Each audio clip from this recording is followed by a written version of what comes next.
Welcome, welcome, welcome. I recently completed a service on this guy. It's a beautiful lacquer finish Maggie. Quad 6V6 output there. Sounds amazing. Already got ready for Bluetooth. But yeah, she's quite a little beauty. And as you can see, the record player is over here for servicing. Pretty much completed everything, but what I wanted to share with you today is cartridge swap. This is a Collaro 600 series, I think, maybe a 602, never really sure of the numbers. And after service, 9 times out of 10, you got to replace the cartridge, and as you can see, that's an EV26. There was also a Pfanstiehl 156 that was in there a lot. And even though that EV is working nicely, I'm passing this beautiful baby onto somebody else, and I guarantee you that EV will probably crap out. You know, it might last a year, it might last a week. So what we do is we replace them with this Pfanstiehl. This is actually, let me find right there. It's a 226, but Gary at Voice of Music provides this as a kit, and the kit being, you have those lovely little connectors and nuts and bolts. It's a KMGVX5. I've used these a lot. They work great. They go in here very well. And I thought what I'd do is, I've done so many of them, I'd actually show you how to swap out yours so that you could put a new cartridge in there and have trouble-free music for, ooh, who knows how long. Anyway, so that's what we're gonna do. We're gonna put this guy in there, and yeah, let's crack on. Okay, so one of the first things we're going to do is we're going to take this tone arm off, and you think that would be difficult and horrible to do, but it's actually one of the simplest tone arms you can take off, because Collaro made it very simple. There's a little screw, nut screw here, and we unscrew that, and then quite nicely lift it off, and you basically just lie it on top of your platter right there, which is rubber, and there you go. You got it's all accessible to work on. How cool is that? Okay, with your tone arm off, we then got to get the cartridge carriage out. There's one screw on top here, Phillips, so we're going to undo that like so, and grab the screw because it will fall out. There we go. Put that screw down here, safe, and then we'll turn our tone arm back over. There we go. And now we're free and available. These are flat-ended connectors, spade, whatever you like to call them. This guy is a shield. I never put them back in because they get in the way of the new guy. I think this was shielding for you know, older style ceramic cartridges back in the day. You could try and put it in there if you wish. I don't, and never had an issue with it. Next thing is, and very gently, is we got to remove these flat spade end connectors right here.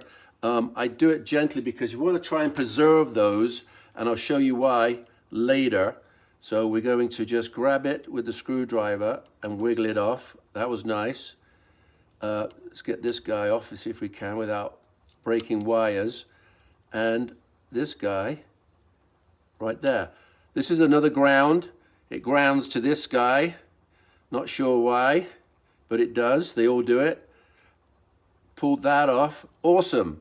And there we go, because we're going to use this. We have to reutilize that for our new Pfanstiehl, and I will show you how that happens right now.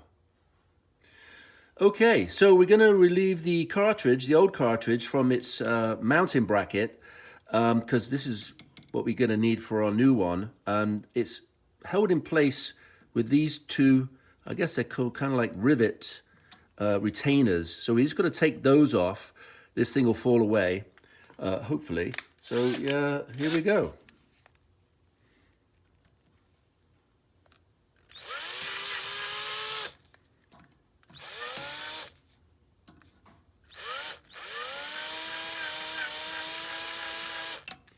All right, should see if I can get it off.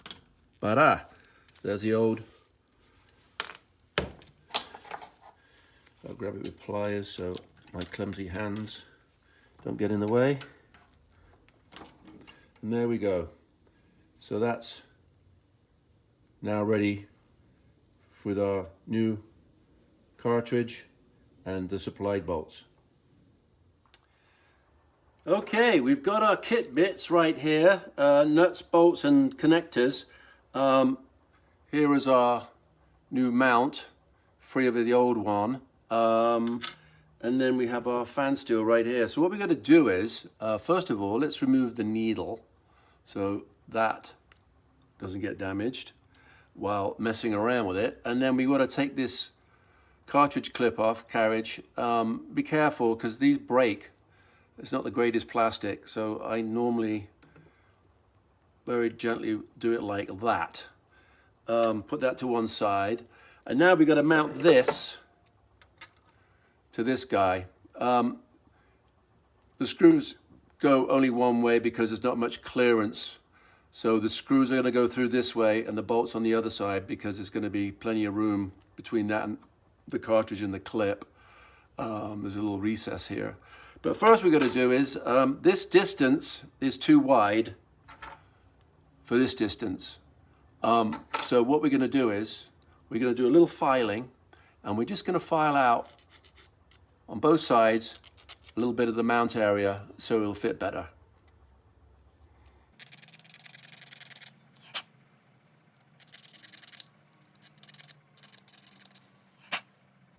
There we go.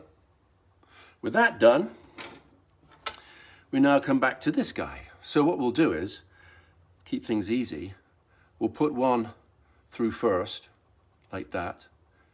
And as you can see, the way that goes, put the nut on. Did I do that right? No. As you can see, I did that wrong. We're going to go this way. There we go. It goes on that way. And the reason you can tell this is the mount side towards inside the head shell is that guy's pointed slightly down. All right, so then we get the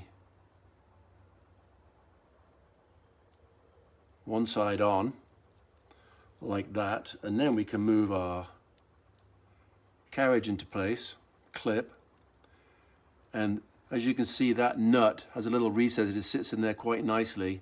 The other way around, it would hit the top of the head shell if it was reversed, which I tried to make you do the first time. Anyway, so we get that on now.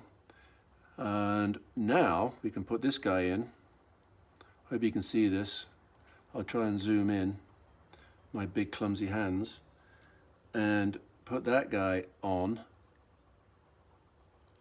Ooh, almost. And we get that on. It's kind of hard to do this to camera, if you know what I'm saying. There we go. All right. So, we're on. Get your screwdriver, cinch them up.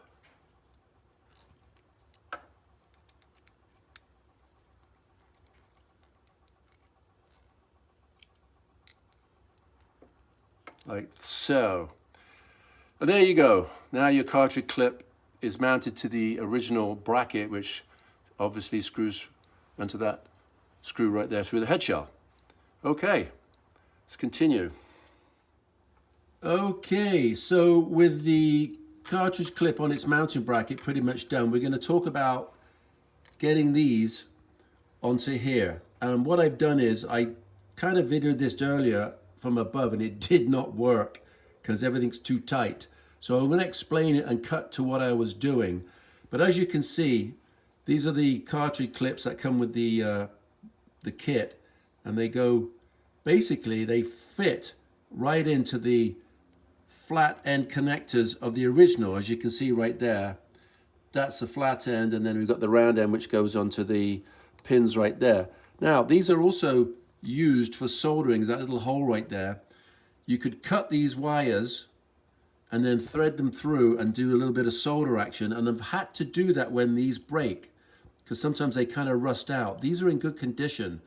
And this is a little easier trick for you guys at home if you don't want to do the solder thing. As you can see right there, it's basically pushed in. And as you push it in with a screwdriver, and I'm probably cutting to a different shot right now, as you push it in with a screwdriver, this little, where's that jeweler's unit? Right there.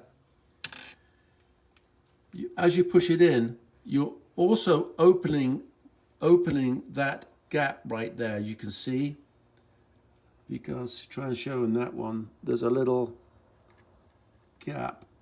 And you need to open these clips, to go on those pins, because they're too tight when they come from the factory. So as you're pushing with the screwdriver, and I'll probably cut to a different shot trying to do this, as you push that on, it'll open up the clip at the same time. And now you're mounted in the original flat-ended, with your clips ready for the other guy, and it's nice and tight. Even on the ground there, they're all very nice and snug and tight. No soldering needed for this, but because we've only got one ground with a clip on, this guy is too big. I don't know if you can see. You could technically solder one of these onto here, and then you'd have 4 left, right, and 2 grounds, because that's what you need for this guy, left, right, and 2 grounds. But what starts to happen is it gets very crowded, especially with that one being a bigger clip. As you can see, it's twice the size of these guys. So what we're going to do, because these are all nicely on there, we're going to cut that off, and we're going to do a little ground union. And we've got to link those grounds together. And then it stops being so cluttered. And because if it gets too tight in there, these ground starts touching other connectors. You're going to get no channel on left or right because it gets a bit crowded. But anyway, I hope that was a good enough explanation. And we'll go to getting that guy done. Okay, the soldering part. I know I said there was no soldering really, but there is this one little piece right here. Now, like I said before, with that clip, if you wish, where's me, you can solder that clip to that larger clip right there, but like I said, it gets very crowded in there. So what I do is we link these grounds together, and I got an old, sorry, not an old, but a new regular capacitor here with all this lovely long lead. It's perfect gauge wire. And what we're going to do is we're going to basically cut a piece off, and we're going to wrap it around this guy, and we're going to put a little very light tack solder on each of them to link them up, and that's basically going to be your linked ground. So let's cut a piece off right now, and I'll cut that much off so that I can use that capacitor again. And what we can do is we'll round that on there like so. So now we have one rounded. We'll put that on there, and what we can do is round that on like that and like that, and you just made 2 nice loops. Come around and crimp that, and there is your common ground. That's probably the term I should have used from the get-go. But anyway, we'll snip that off like so. And I'm now going to cut and turn on the soldering iron. Okay, so got the soldering iron hot. Not too hot, because we want to apply heat to the wire and not the pin directly. It'll get warm, obviously, but we want to preserve that pin is connected to some very what would you call it, volatile coils of wire in there that generate the audio. So what we're going to do is we're going to touch this wire very gently, get it a little hot. We just need a little tab on there.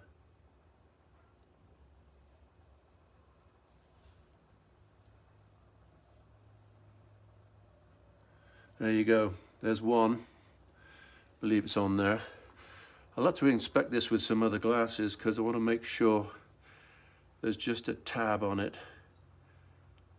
We're touching the wire itself. Oops.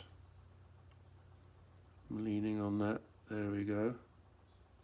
Boom. I think that's good. I think that's on there nicely. Just going to make sure. Because too much heat will melt the plastic that the pins are into. I think that's good. All right, we're going to test that right now. Okay, we're going to test it. I ended up looking with better glasses and it was not quite as good as I thought it was, so I put a little bit more solder on there. But now we're going to check and see if they're linked. There you go. Just the right amount of solder, didn't melt the plastic or do any damage. Okay, let's crack on. So, in the interim, I decided to get rid of that clip there. I wasn't happy, it looked a bit corroded, so I snipped it off and I soldered the cartridge clip on there. As you know, these are pushed fit and they're insulated, which is great. So we're now going to put these connections obviously on the pins of the cartridge right there. And first though, I'm going to put that guy back in and screw it down. I'll connect those and then literally snap it in. Okay, so we mounted our bracket back in there with that one screw. We've connected all our pins to the connectors right here, and if this goes well, we're going to just put that back in there like that, and it should just snap into place, he says. Make sure I got that clear. There we go. And boom, tidy these wires up, just tuck them in nicely. You could of course stretch them, but I would be careful doing that because these have been known to snap because of the ground braid that goes along there. But yeah, just tuck those in there nicely. And we'll put our needle in, like so, he says.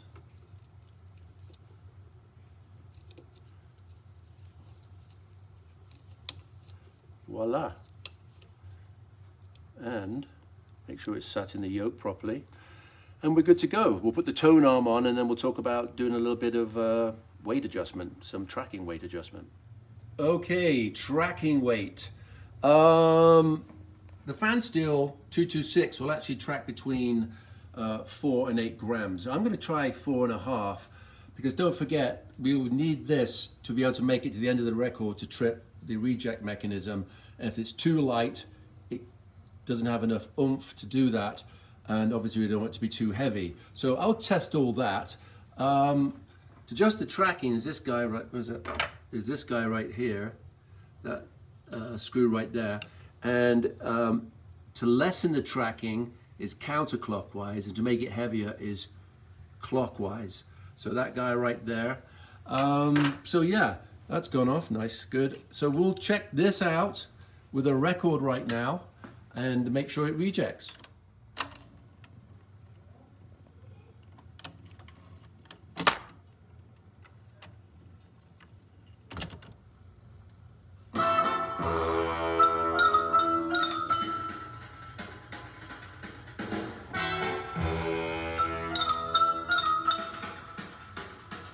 All right.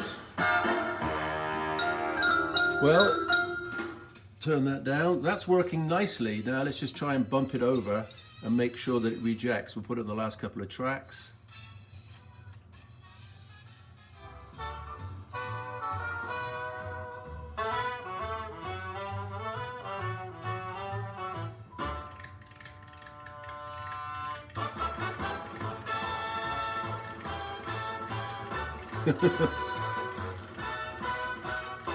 Bit longer. But we're looking good.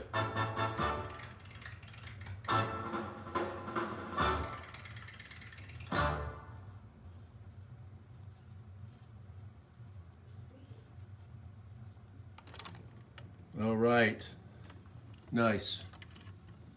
So there you go. That's your new cartridge. You will have to lower the brush a little bit because this does sit lower, if I can focus. You know, the cartridge has a little bit more depth to it, so you can pull the brush down a little bit with some pliers or a screwdriver. But yeah, there you go. That's a cartridge swap. It can be fiddly, but I hope it helped. Like I said, I've done a few of them, so I'm kind of used to it by now. But yeah, job done, and we'll get it back in that lovely lacquer finish console. Thanks for watching.